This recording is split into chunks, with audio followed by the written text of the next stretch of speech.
Currently, Green is working on a comparative US-Canadian study of the philosophy and politics of gay and bisexual HIV prevention using Los Angeles and Toronto as his primary care cases.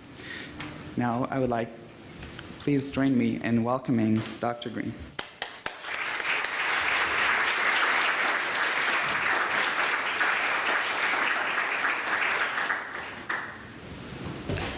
Okay, thank you very much for having me, Olivier.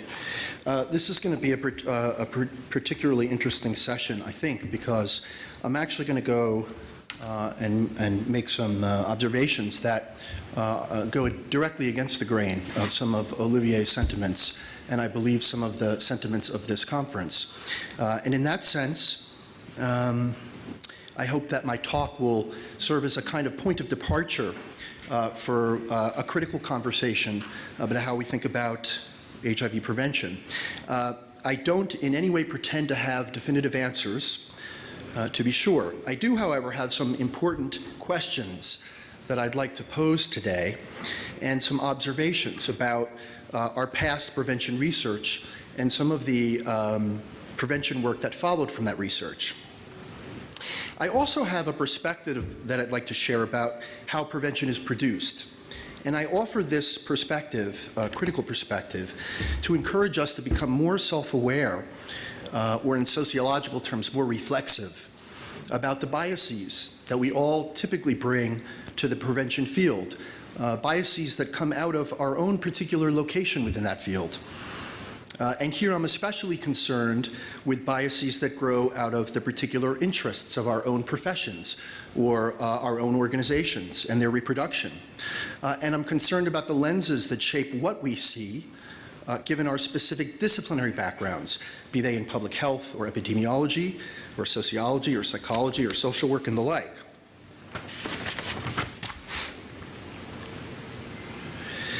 So from my experiences, both as a teenager coming of age in the era of AIDS, and then going to graduate school in Greenwich Village in the 90s when HIV prevention was very hotly contested, and more recently in an ongoing study that I'm doing on HIV prevention in Los Angeles and Toronto. From these experiences, I've come to believe that what we call HIV prevention for gay and bisexual men is, of course, never a simple or straightforward response to the biological mechanisms of transmission, but quite the contrary. HIV prevention is an admixture of technology, of science, of folk knowledge on the one hand, but also ideology, philosophy, and politics on the other. Put a little differently, to quote the very well-known philosopher of science, Thomas Nagel, there is no view from nowhere. There is no view from nowhere. Which is to say that each and every HIV prevention strategy is but the outermost form, or the tip of the iceberg, if you will, built upon a host of ideas and assumptions and commitments, including these three, which I thought I'd bring to your attention.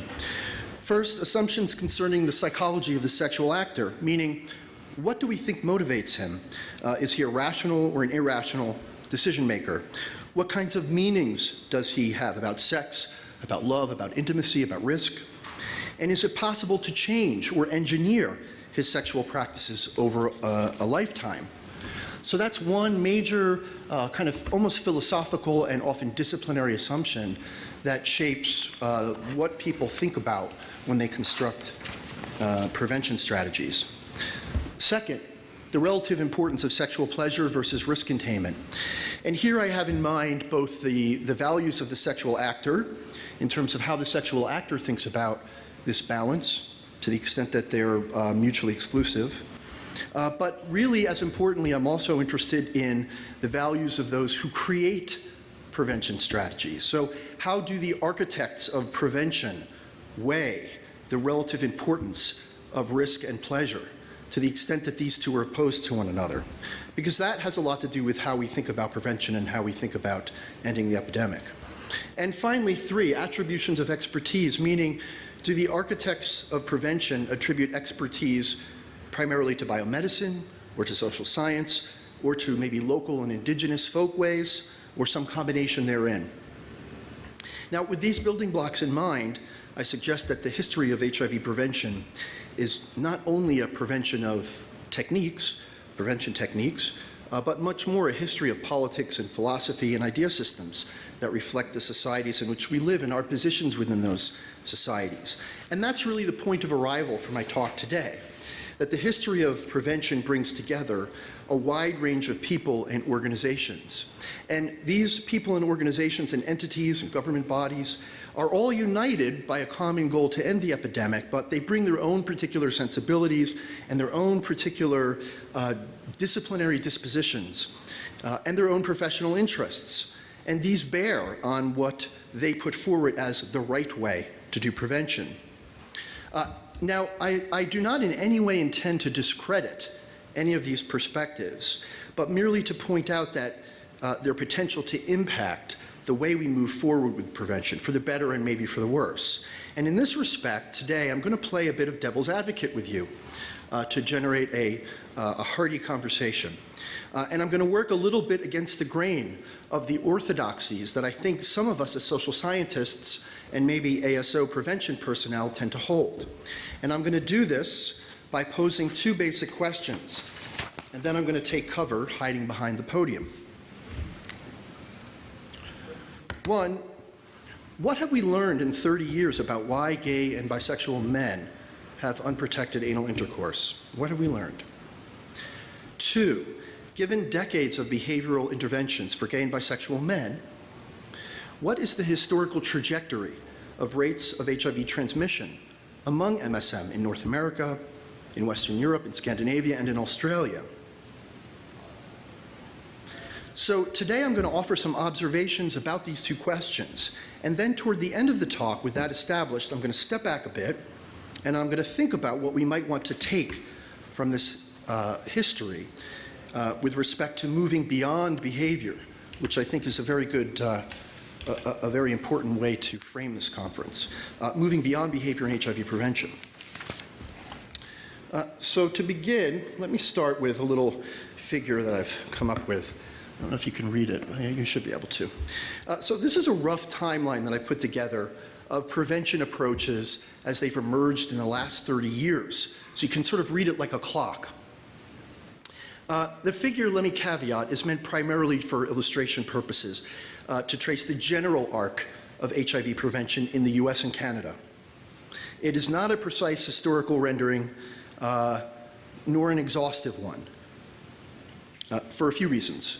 So first, let me caveat. The prevention approaches that I have here have emerged at slightly different times across cities and countries, and with different degrees of implementation. So for instance, treatment is prevention, which you all know quite a bit about now on the upper left.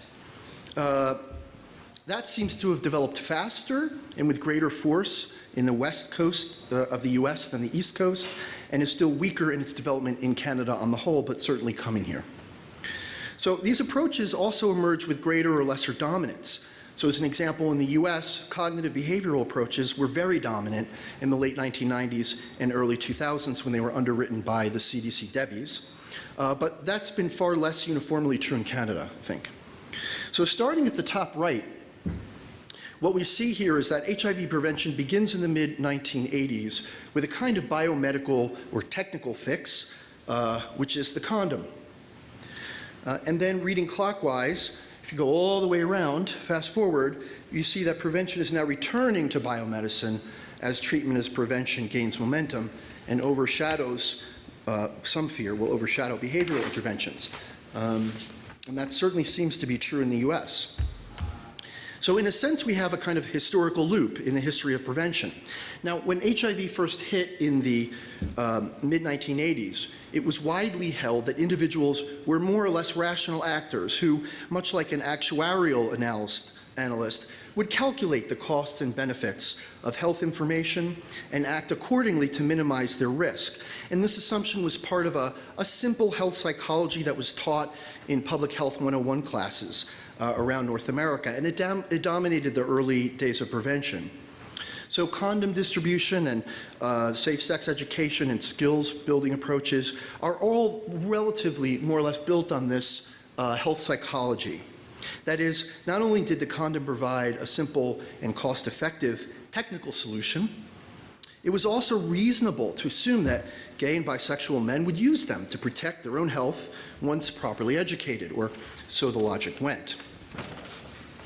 So Condom Education 101 roared onto the scene, how to have promiscuity in an epidemic, in the mid-1980s. Over time, HIV prevention evolved from simple condom education to incorporate the thought processes of sexual actors. Wow, sexual actors have thought processes that we need to think about, was the great insight.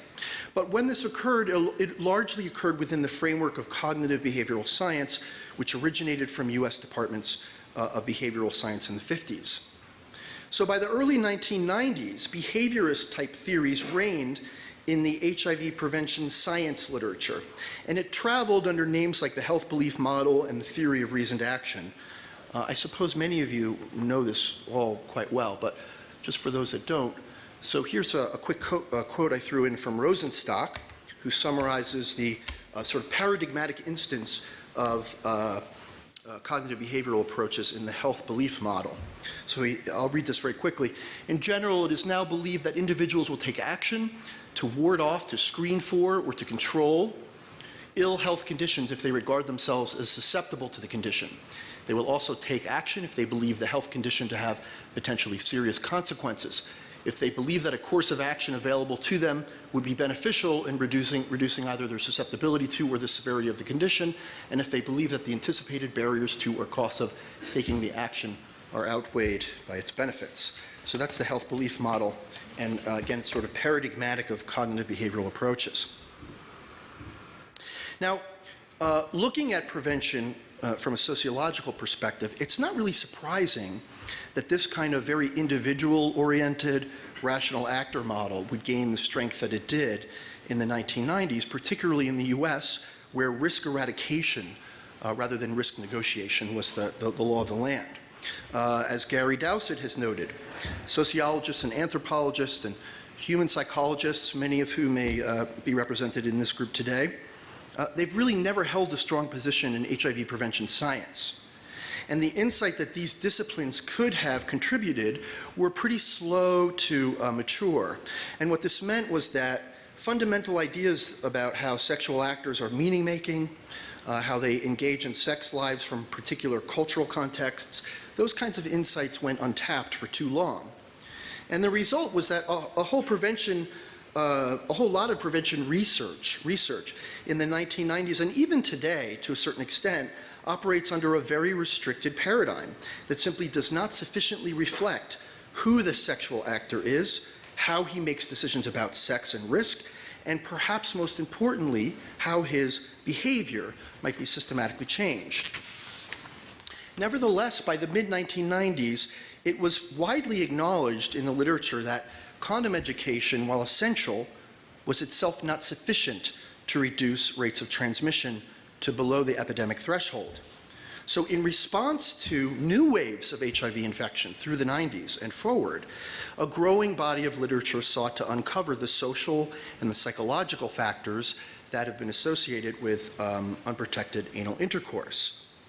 So 10 years later, the turn of the millennium, came the increasing recognition now in the mainstream HIV science literature that health behaviors are heavily mediated by cultural and structural factors, what some sociologists will call social determinants of health.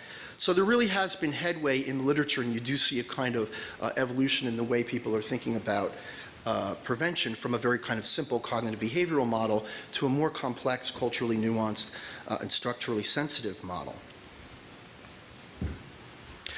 Certainly today this is true, and maybe has always been in Canada, among AIDS service organizations. Today we have this notion of resilience, which signals a kind of broader investment in the overall well-being of gay and bisexual men as a kind of general way to do HIV prevention. So we've come a long way, for sure. Now, looking back on this literature, this interpretive, cultural, and sociological literature, looking back on it in terms of what are the causes of unprotected intercourse, we now have an enormous literature to draw from. We have causes, we have factors, we have cofactors, we have contexts, we have all of this interpretive literature that's been enormously productive in revealing the roots of sexual behavior, from the very upper reaches of macro-level structures like poverty and racism and homophobia, all the way down to the most kind of micro-level intrapsychic domains, mental health states, the physiology of arousal. There's even some literature on unconscious wishes in sexual desire that are associated with psychoanalytic theory. So in fact, given the very prestigious group of researchers in attendance today, I thought I would take a few seconds to highlight some of their contributions to this literature in order to make this broader point. So first, to Dr. Adam, this from a piece in 2000, I believe.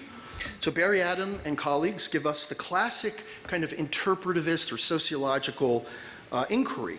And they find that unprotected anal intercourse is associated with relatively complex issues, such as participants' sexual and affective preferences, the nature of the relationship between partners, ambiguity about what is truly safe, and the influence of dominant cultural values in discourse. So you see here, this is very different from the kind of simple cognitive behavioral model that I showed you before. Adam and colleagues in this piece go on to explain that safe sex education is only one among many other reasons for unprotected anal intercourse. They cite relationship dynamics, sometimes inadvertent or involuntary episodes of UAI. They talk about negative self-image and negative moods. And they talk about zero-sorting based on folk constructions of who's HIV positive and who isn't.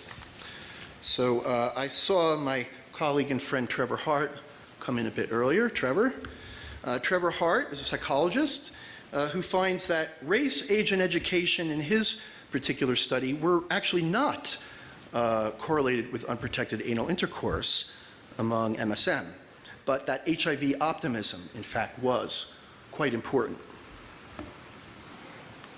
Gary Dowsett and colleagues find that there is no single explanation for unprotected anal intercourse, but one factor seems to run through many accounts of bareback sex, and that is, believe it or not, pleasure, the pleasure of intercourse without condoms.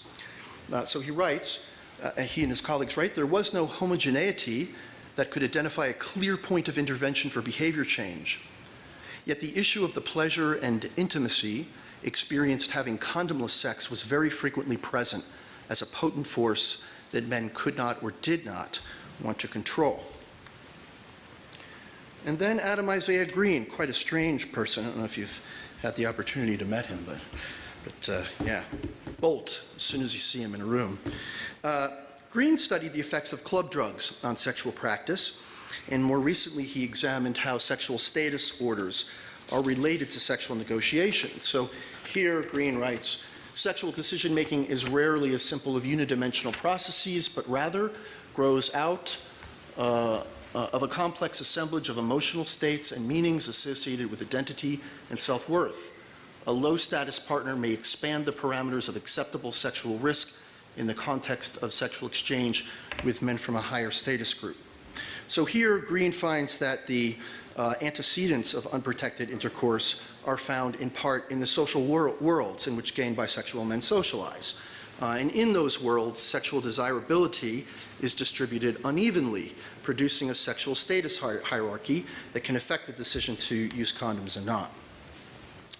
Now, taking a few steps back and looking at this very large body of research as a totality, I think it's remarkable for at least two reasons that I want to draw your attention to now.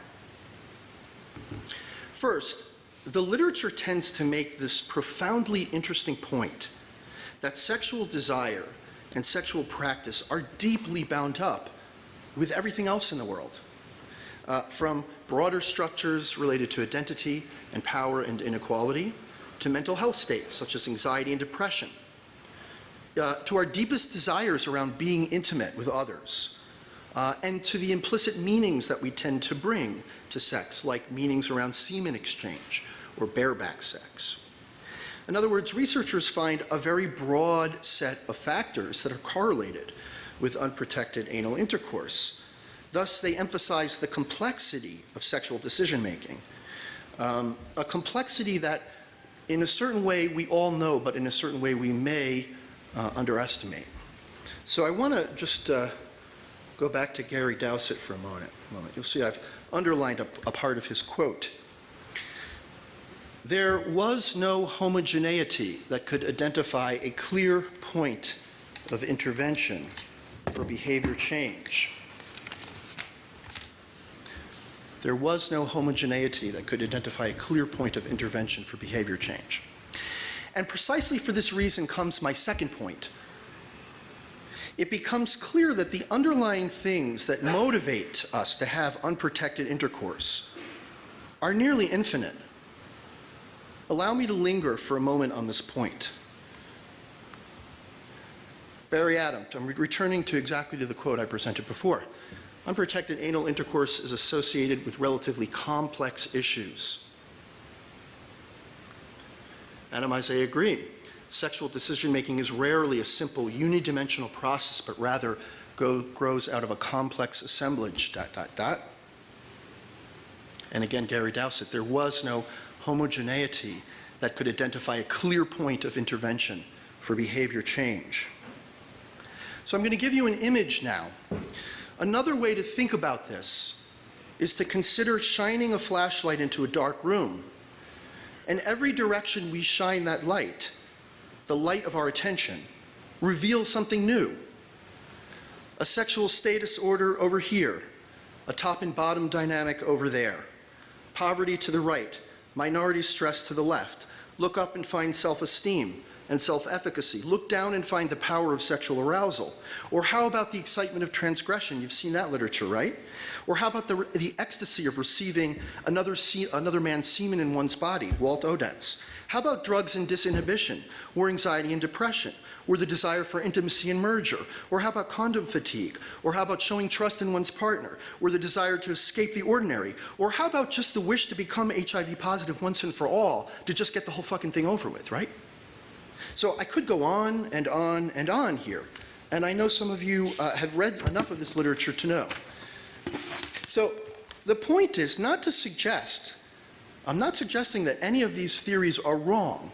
The point is that unprotected intercourse is determined by so many different factors that one might rightfully ask if the very question that we've been asking for 30 years, why do gay and bisexual men have unsafe sex, is in fact the right question at all. Ironically, the very question, why do gay men have unsafe sex, seems to rest upon the assumption we're all trying to fight against, which is the assumption of a rational actor whose practices will respond appropriately to protect his health, putting safety before pleasure. But in fact, in light of all of the factors that are associated with unprotected anal intercourse, maybe the question we should be asking is not why gay and bisexual men have sex without condoms, but why gay and bisexual men would have sex with condoms, because ultimately so much seems to militate against it. And it's in this sense that perhaps so-called bareback sex is overdetermined, meaning that intercourse without condoms is ultimately motivated by so many different factors, and those factors change over the course of one's life too. So that no matter what the prevention community does, no matter how much more research we undertake, how much more money we pour into this, how much more we invest in behavioral interventions to promote condom use, at the end of the day, a prevention strategy rooted in adherence to condoms may never be sufficient to bring down the epidemic to below the reproductive threshold, most especially in communities like often gay communities where HIV prevalence is already too high for repeated instances of unprotected anal intercourse to occur without consequences. So in this sense, what I'm saying is that condoms are surely the most cost-effective solution to preventing the spread of HIV at the individual level.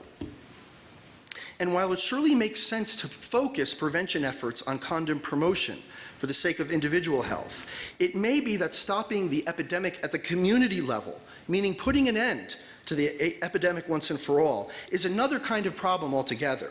And it's not going to be solved by condom promotion, certainly not condom promotion alone. And on this note, regarding the philosophical basis of prevention, I want to look at our own philosophical suppositions. It may be the case that behavioral interventions, which we all support, presuppose a philosophy of the sexual actor whose sexuality we falsely believe is amenable to social engineering when this may have never been a realistic proposition in the first place. Which is to say that pleasurable human activities like eating, like sex, are highly resistant to engineering in any given instance, let alone over a lifetime. But even more concretely, that this solution, the condom solution, seems to be impractical given the economy of scale required to mount interventions that would sustain sufficient safe sex practices generation after generation and over lifetimes. And not just for the handful of men that we can bring in for a given prevention session, but for entire populations. So, even the best planned intervention delivered by the best resourced ASO can reach only so many individuals. And even here, the effects are unclear, particularly with the passage of time after that intervention. Which brings me to The Lancet. The Lancet in 2012 did a meta-analysis of 60 studies of HIV prevention for MSM. And Sullivan and colleagues came to the following conclusion, which I will now read. Behavioral interventions have the strongest evidence, but have only slight effects on self-reported behaviors, and no evidence shows a reduction in the incidence of HIV infection at the community level. Efficacy is generally slight, fidelity is of concern, and few resources are available to bring individual or multi-session approaches to scale. Standalone behavioral interventions are not sufficient to reduce HIV transmission in men who have sex with men.